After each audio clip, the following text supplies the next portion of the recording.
A courtroom turned silent. The story of a boy who spoke up. Isaiah was the kind of student most people hardly noticed.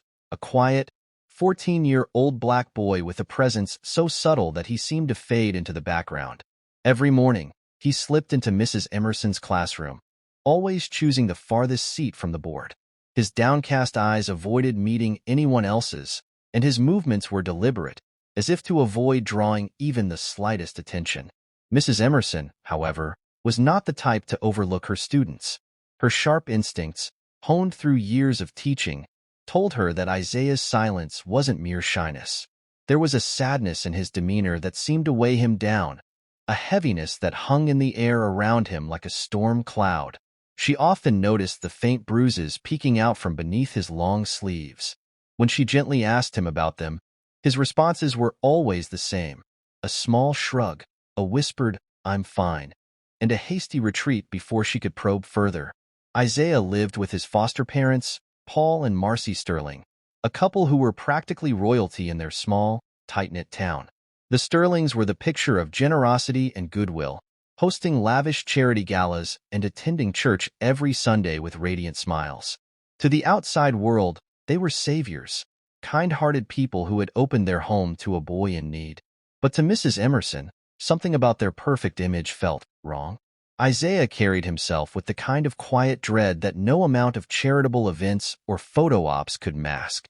He rarely spoke in class, his voice as muted as the whispers of wind through closed windows. And yet, despite his best efforts to remain invisible, Mrs. Emerson saw him. She saw the pain he tried so desperately to hide. One afternoon, after the last bell had rung and the classroom had emptied, Mrs. Emerson called Isaiah to her desk. Her voice was soft but firm. "Isaiah, I need to ask you something," she began, choosing her words carefully. "Are you safe at home?" For a fleeting moment, his guarded expression cracked. His eyes welled up, the weight of her question pressing against the dam of his silence. But just as quickly, he shook his head and mumbled, "I'm fine," before bolting for the door. Mrs. Emerson's heart ached. She had seen this before. The guarded responses, the subtle flinches, the unspoken cries for help. She knew something was terribly wrong, but Isaiah wasn't ready to say it aloud. The next day, her suspicions deepened. Isaiah arrived with fresh bruises on his wrists. When she lightly touched his arm to offer reassurance, he flinched so violently that it was as if her hand had been made of fire. That was the moment Mrs. Emerson decided she couldn't remain silent. She wouldn't let this boy slip through the cracks like so many others.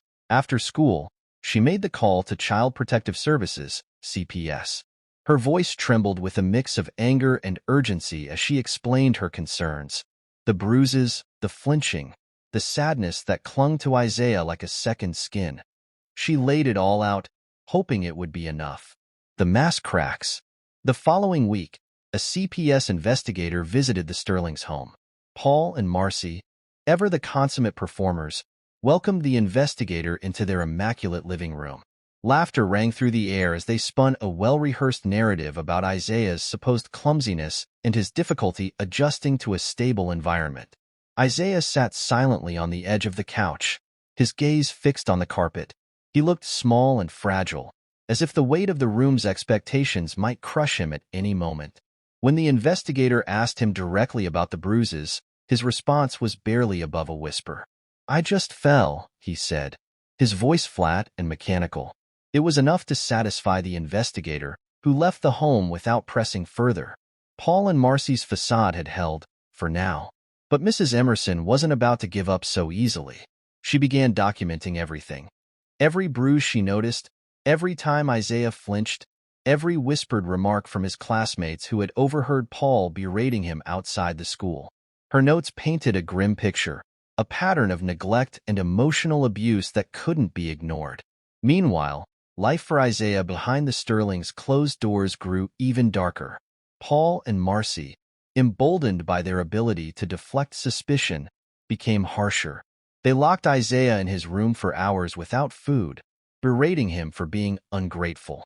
His world was one of silence and shadows, the walls of his existence closing in tighter with each passing day. The final straw. One morning, Isaiah limped into class. His red-rimmed eyes and hunched posture betrayed the pain he tried to conceal. Mrs. Emerson's heart broke anew as she watched him struggle to sit at his desk. She couldn't stay silent any longer. Storming into the principal's office, she demanded a deeper investigation. This time, she came armed with her detailed records, testimonies from 2 classmates, and an unshakable resolve. The principal, initially hesitant, was swayed by the sheer weight of evidence. A new social worker was assigned to Isaiah's case, and the investigation was reopened. Paul and Marcy were furious. They accused Mrs. Emerson of meddling, threatening to pull Isaiah out of school if she didn't back off. But the district intervened, halting any drastic actions until the investigation concluded. Then, everything changed. A neighbor, who had always found Paul and Marcy's polished exterior a bit too perfect, came forward with a recording. The audio captured Paul's venomous voice, shouting vile insults at Isaiah, followed by the boy's tearful pleas for mercy. Combined with Mrs. Emerson's evidence, the case escalated to an emergency court hearing. And so, the stage was set. A courtroom filled with whispers, a boy who had spent his life in silence, and a truth that was finally ready to be heard. A courtroom of truth. The courtroom was packed with people, their hushed whispers weaving a tense atmosphere. This was no ordinary hearing. This was a battle for justice, for a boy who had spent far too long hidden in the shadows. Paul and Marcy Sterling entered with an air of confidence. Dressed in crisp suits, they carried themselves with the same polished demeanor that had endeared them to the town for years. Their expressions wavered between indignation and feigned humility, as if they couldn't fathom why their characters were being called into question. Isaiah, in stark contrast, looked small and fragile as he sat beside Mrs. Emerson.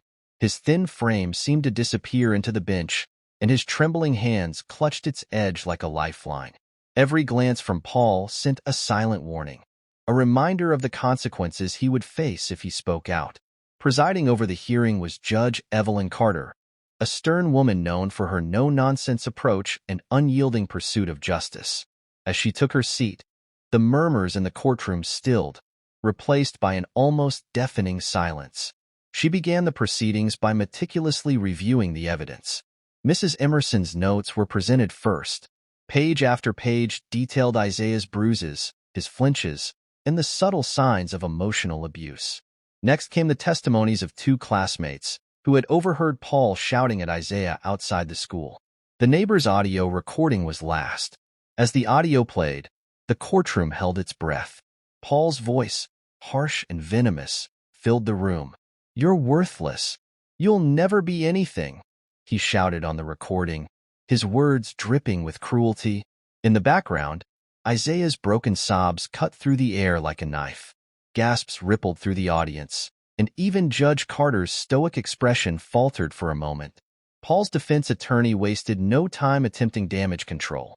"Your Honor," he began, his tone smooth and practiced, "these are the words of strict but concerned parents trying to discipline a troubled boy.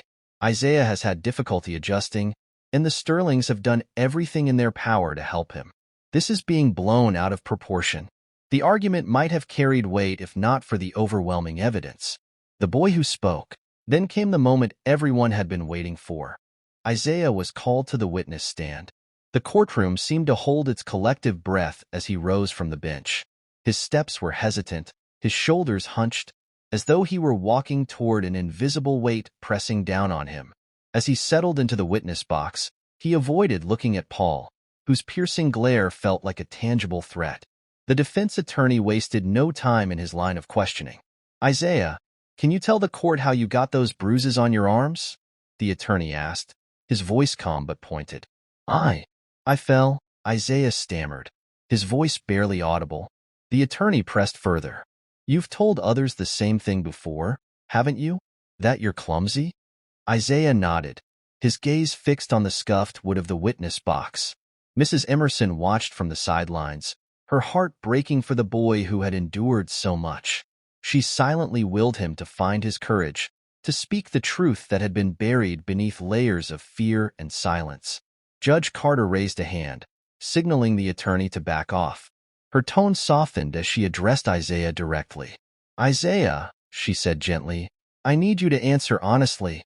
Are you safe at home? Isaiah hesitated.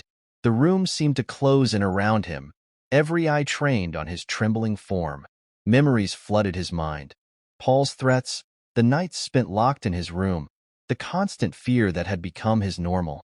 But then he thought of Mrs. Emerson, the one person who had seen him, who had fought for him when no one else would. With a trembling breath, he finally said it. It's not safe. The courtroom fell into a stunned silence. Those 3 words hung in the air like a thunderclap, shattering the facade Paul and Marcy had so carefully constructed.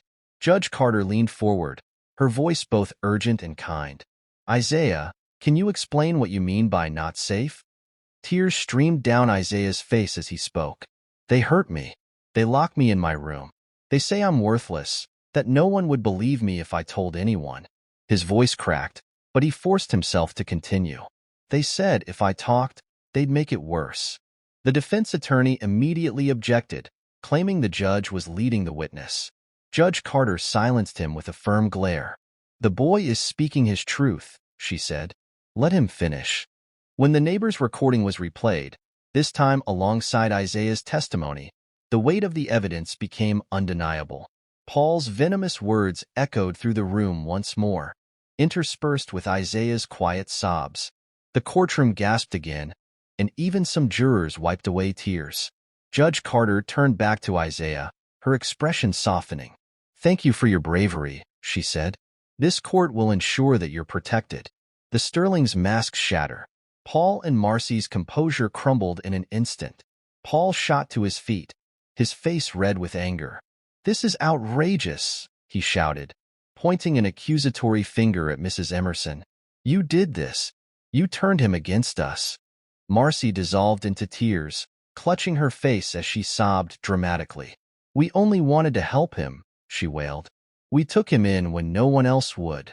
Judge Carter's gavel struck sharply, commanding silence. Mr. and Mrs. Sterling, she said, her voice ice-cold. The evidence is clear. Isaiah will be removed from your care immediately.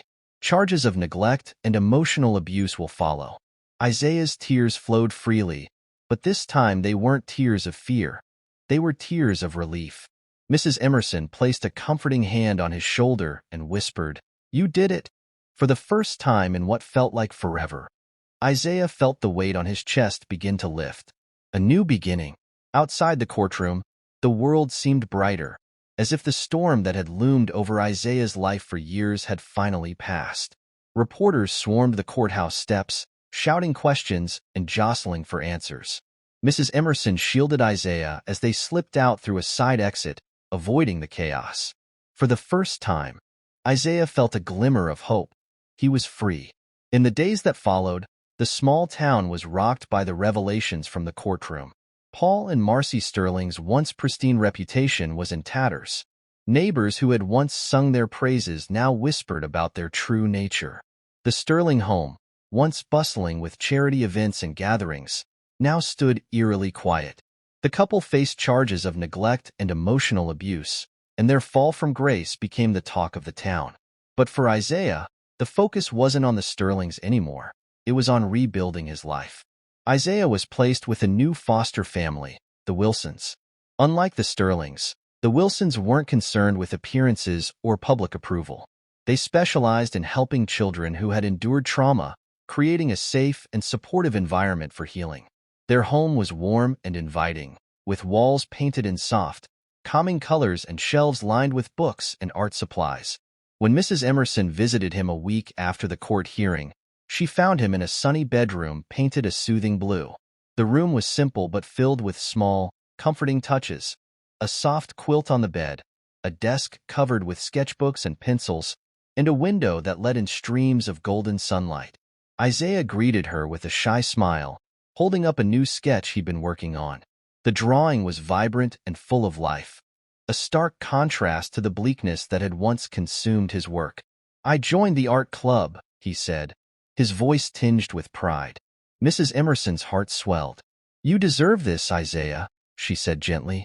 Your bravery made it possible. Isaiah nodded, his smile growing a little wider. For the first time in what felt like forever, he believed her. A legacy of courage. Back at school, Isaiah was a different boy. He no longer sat at the back of the classroom, trying to disappear. Instead, he chose a seat closer to the front, his posture more relaxed, his shoulders no longer weighed down by fear. He began participating in class, his quiet voice growing steadier with each passing day. His story, though painful, became a beacon of hope for others. News of his courage spread, and soon other students began coming forward with their own struggles. The school counselor's office, once quiet and often empty, became a refuge for those seeking help. One day, Isaiah approached Mrs. Emerson's desk after class. He held out a folded piece of paper, a thank you note carefully written in his neat handwriting. "Thank you for never giving up on me," he said softly. "If you hadn't, I'd still be there." Mrs. Emerson's throat tightened as she read the note. "Isaiah," she said, her voice thick with emotion, "that's what teachers are here for. But you need to know, it was your courage that made the difference. You found your voice, and you changed everything." Isaiah gave her a small, knowing smile. "And I made a judge go pale," he added with a quiet laugh. Mrs. Emerson chuckled, wiping away a tear. "You certainly did." The ripple effect. Isaiah's journey didn't just change his life. It sparked a shift in the entire community. Inspired by his story, the school implemented new programs to support at-risk students, ensuring that no child would slip through the cracks the way Isaiah nearly had. Parents began paying closer attention to their children's friends, asking questions and listening more intently. Teachers received additional training on recognizing the signs of abuse and neglect, and local authorities promised to take such cases more seriously. Even the foster care system, so often criticized for its shortcomings, began to re-evaluate its processes. The Wilsons became advocates for change, working with other foster parents to create a network of support for children like Isaiah. For Isaiah, the future looked brighter than it ever had. He continued to excel in art, his sketches becoming more detailed and expressive. The art club became his sanctuary, a place where he could pour his emotions onto paper and transform his pain into something beautiful. One afternoon, he presented Mrs. Emerson with a drawing he had worked on for weeks. It was a portrait of her, standing tall and resolute, with the words, "Thank you for seeing me," written in bold letters at the bottom. "I wanted you to have this," he said, "because you didn't just save me. You saw me when no one else did." Mrs. Emerson held the drawing close, tears streaming down her face. "Isaiah, this is beautiful. I'll treasure it forever." A boy who found his voice. As the years passed, Isaiah's story became a symbol of resilience and the power of speaking up. He went on to graduate high school with honors and earned a scholarship to study art at a prestigious university. His work, inspired by his journey, gained recognition for its emotional depth and raw honesty. Every now and then, he would visit Mrs. Emerson, who had become more than a teacher. She was a mentor, a friend, and a constant source of encouragement. Each visit was a reminder of how far he had come and how one person's belief in him had changed the course of his life. Isaiah's courage had done more than expose the truth about Paul and Marcy. It had given others the strength to find their own voices.